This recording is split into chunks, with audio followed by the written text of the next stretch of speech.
నమస్తే welcome to Telugu one cinema this is దివేశ్రీ. Power star Pawan Kalyan one man show Harihara Veeramallu part 1 ప్రస్తుతం థియేటర్స్లో తన సత్తా చాటుతున్న విషయం తెలిసిందే. టాక్తో సంబంధం లేకుండా పవన్ కెరీర్లోనే ఫస్ట్ టైం 100 కోట్ల క్లబ్లోకి కూడా చేరింది.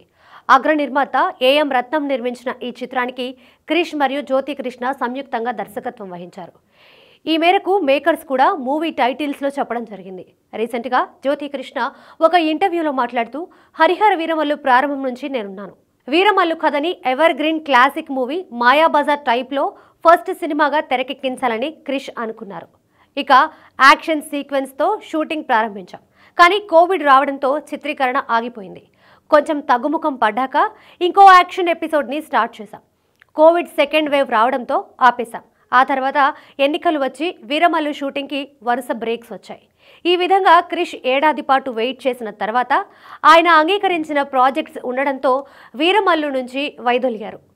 పవన్ గారితో 2 పార్ట్లుగా వీరమల్లుని తెరకెక్కిస్తానని కథని చెప్పాను. చాలా బాగుందని మెచ్చుకొని దర్శకత్వం వహించమని చెప్పారు. క్రిష్ అనుకున్న కోహినూర్ డైమండ్ కథ పార్ట్ 2లో వస్తుంది. మొదటి భాగం కథలో నేను మార్పులు చేశాను. రెండవ భాగంలో కోహినూర్ కోసం అసలేం జరిగిందనేది చూపిస్తున్నాం. వీరమల్లు కోసం 4399 CG షాట్స్ని ఉపయోగించాం. వాటిల్లో 4-5 షాట్స్ బాగా రాలేదు.